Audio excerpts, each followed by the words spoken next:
The news has been confirmed that Cristiano Ronaldo will be making a move to Serie A and Juventus.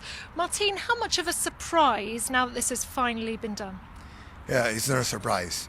There was a divorce between the club, Florentino Perez and Cristiano, and it has different causes. One is the contract. He wanted a better contract. The last contract he signed was in 2016. The club figure out or imagine that his career was going down.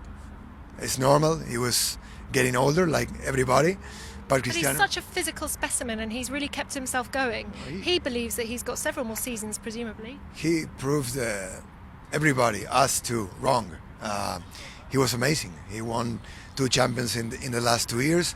The Ballon d'Or, 2 Ballon d'Or and other important titles.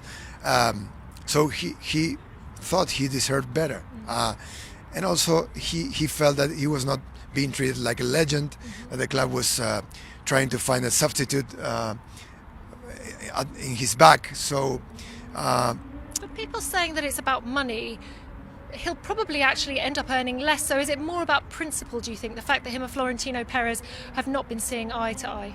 And it's about ego too. Yeah.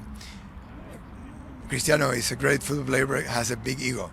And this has helped him in his career to have a winning mentality. It's good for him too. But Florentino has a big ego too.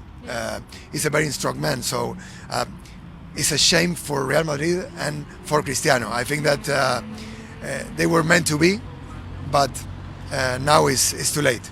Thank you very much. It'll be interesting to see if this paves the way for another Galactico at the Bernabeu. All the very latest, keep it right here at ESPN. If I told you a week ago that Cristiano Ronaldo was going to be a Juventus player, you would just laugh me out the room. I think we did. It's an incredible story, isn't it? I think we did, and I think most of us, to a man. All the guys that have been on the show, Steve McManaman, who was over as well, Robbo's been over, all the regulars, we all said, you know, this is the Ronaldo story. No matter what Real Madrid were pushing, we hear it every year, sometimes twice a year. It's got to be about money. He wants a little bit more love. He's not in the World Cup now. And that's how it's been painted over the last few years. And generally, out at the end of it is a new contract and a bumper pay rise. And Ronaldo stays and everything's hushed for a while. But clearly that's not been the case. I don't know the exact reason why. But yeah, we all sort of scorned it. But fair play to Juventus.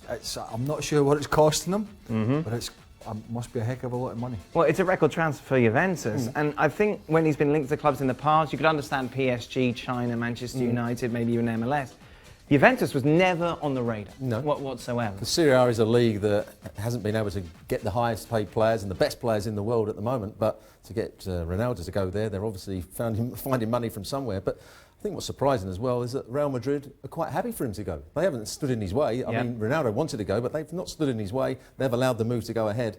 And I think it's great for Serie A. It's great for Juventus as well. Do you think they're the big winners out of all of this? Will Real Madrid regret this, or is it kind of everyone? Well, from a football perspective, Juventus are going to be a better side with, potentially a better side with him in it, even at his age. I mean, financially, I can't answer that question. The big thing for Real Madrid now is we're probably going to, as soon as this World Cup's finished, it's going to be who? We're going to be on it. It's like, what are they going to do? Yeah. Who's the Galactico? Is it 1? Is it 2? Is it Neymar? Is it Mbappe? Is Gareth? I mean, the other side of the coin as well now, it probably means Bale's not going to be going anywhere. Sure. Yeah. So there's lots of different factors now that could feed in, but I didn't think it was going to happen. There's even talk of Benzema going, there's talk of Bale going. Yeah. This is a totally rebuilding of Real Madrid under a new manager, Lopetegui. The right thing to do, though, from Real Madrid's perspective? I think they were the European champions, but I think they were just slightly on the way, and you saw that in La Liga. There were certain games in the Champions League, particularly when they were at home against Juventus, when they were struggling at one point. They were 3-0 up from the first leg and nearly lost that game. So there was signs that they were starting to get that little bit too old, and that's why I think Lopetegui and the president wants to change everything.